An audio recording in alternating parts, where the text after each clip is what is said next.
Morning people, welcome back to F Politics. Last night, BBC Question Time made a mockery of the very concept of objective journalism, showing us exactly why it's so damaging to have Nigel Farage on their show for the 38th time. Because Nigel Farage only exists on our TV screens because he was behind Brexit. That's the reason why he's in politics. So, just like you wouldn't ask Harold Shipman medical advice, anything that he says about the shape of the economy and what we need to do has to be viewed in that context. But on that Question Time panel of 5 people, only one person, Alistair Campbell, was actually willing to provide that context. Brexit was a fundamentally damaging thing to this country. That is your one legacy. Which is insane because the polls consistently show that the UK would vote 60-40 to rejoin the EU, and yet only one person on that panel was actually pro-rejoining the EU. And even he recognised that he wouldn't be the one leading the charge. Young people in this country know that you've taken their future away from them, and they will get it back. So let's go into the roughly, ironically, 38 times that Nigel Farage and the stuff he was saying wasn't given the proper context on Question Time. Making his second appearance as a panellist since 2019 is Nigel Farage. First off, you're conveniently missing out the 36 times before 2019 that you invited him on. Second of all, if you're starting at 2019, you're putting Brexit down as a marker. You're admitting that you invited Nigel Farage onto your show nearly 40 times so that he could push for Brexit to actually happen, and then once Brexit happened and we could see the damage of Brexit, allowing us to hold politicians to account for what they've done to us, you invited him on less? Okay, but that's worse. I mean, you do get how that's worse, right?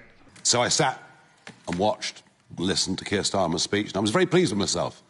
I managed to stay awake right until the very end. How lacking in any sense of emotion or message delivery was remarkable. I have no love at all for Keir Starmer, but Farage is literally telling people to judge politicians based on how exciting they are. Like, Keir Starmer, I agree, is boring. He's as dull as a doorknob, but so is economic stability, which Nigel Farage fundamentally undermined by using emotion and great delivery to get people to vote for Brexit. To net zero energy production, as was the last government, which of course will make us poorer and not richer. Net zero is about changing to using cleaner and cheaper forms of energy, so it will be cheaper in the long run. And the cost of that transition should not be paid by working class people, it should be paid for by the rich. But Nigel Farage and the Reform Party, they're not about taxing the rich at all. And to say that we shouldn't do something because it would make us poorer, when one of his own Reform Party candidates said, "We're getting poor for a variety of reasons, of which Brexit is one." The hypocrisy is unreal. The single biggest issue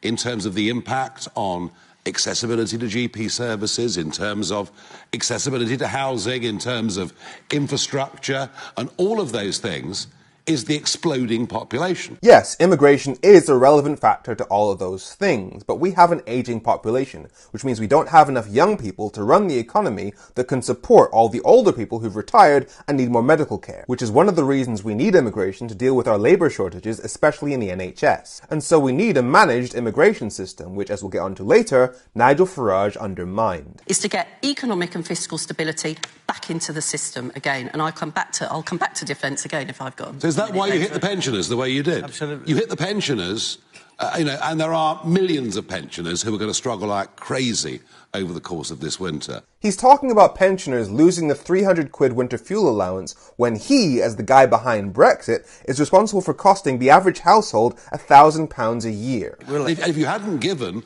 massive pay rises to train drivers and public sector workers, those pensioners would still have their fuel. If those pay rises hadn't gone to NHS staff workers, the people who kept us alive during the pandemic, then we wouldn't have a functioning NHS this winter. And he's talking about balancing the books in terms of government spending when his Brexit cost the government £40 billion a year in tax revenue. So if he hadn't done that, we'd have the money to pay for all of these things easily. Surely the targets you've gone for with pensioners and farmers. Pretending to stand up for farmers when the National Farmers Union and 69% of farmers in the UK said that your Brexit has hurt them? Again, the hypocrisy. I was disappointed Keir didn't mention Brexit, because I think Brexit has done so much damage to this country. Well, I'm sorry. You are the worst loser in history, Alistair. No. Get over it. It's 8 years ago. Nigel, Move on. No, you won. It's done. Do you see how this is just a game for him? A game that he says that he's won. He's telling Leave voters that it doesn't matter that his Brexit has made them poorer as long as they beat Remainers. And when Alistair Campbell points out that Brexit has been a disaster, Nigel Farage tries to act like everything has been okay. Job done. We're independent, we're free, and we're not part of that Eurozone that's collapsing around it. I'll tell you Rejoice, what, we're out. He's trying to argue that Brexit has been a success, even though he himself has said, Brexit has failed. And we're not part of that Eurozone that's collapsing around it. we were never part of that Eurozone that's collapsing around itself because we never had the euro as our currency. And even if the Eurozone had a total economic collapse, it still would be bad for the UK to have trade barriers with a place where we get a third of our food. Because we're still in Europe. It's our continent. It's the closest place where we can get stuff from. Brexit was a fundamentally damaging thing to this country. That is your one legacy, and you now don't even want to talk about it because even you know. I want to talk even about you it. Doesn't sound like he wants to talk about it because he's telling us to move on. It's over. It's 8 years ago. And he's defending it by saying, Gave us a chance 5% to be of the significantly economy richer. gone. so Brexit hasn't been done correctly, but how would he have done Brexit? Oh yes, no deal Brexit was his official policy, which means we wouldn't have the free trade deal that Boris Johnson negotiated. There would be tariffs on all the stuff that we try to sell to the EU, as well as tariffs on the stuff that we import from the EU, making us the only major economy on the planet that doesn't have a trade deal with its closest neighbours, meaning we'd have done something that every successful economy on the planet has chosen specifically not to do. So all the damage we've already seen from Brexit would be much, much worse if we'd followed Nigel Farage's advice. Yet he's trying to argue we would be significantly richer. Gave us the chance to control our borders. The implication being that if we were in the EU, we wouldn't be able to control our borders. Only I got him to admit in 2017... Femi, in theory, you're right. In theory,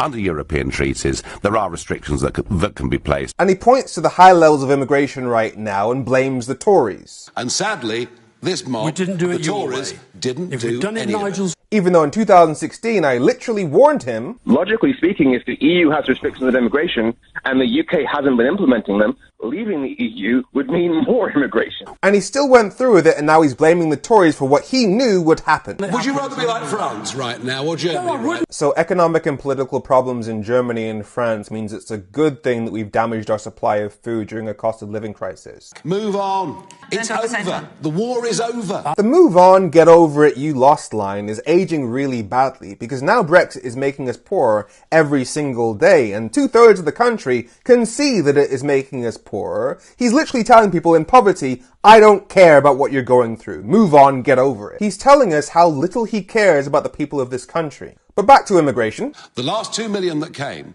from outside the EU under your watch, only 16% of them are working. Yeah, the Office of Budget Responsibility, the government's official economists, say that post-Brexit immigration is contributing less labour to our economy. And yet Nigel Farage is pointing the finger of blame at the people he told to go ahead with Brexit.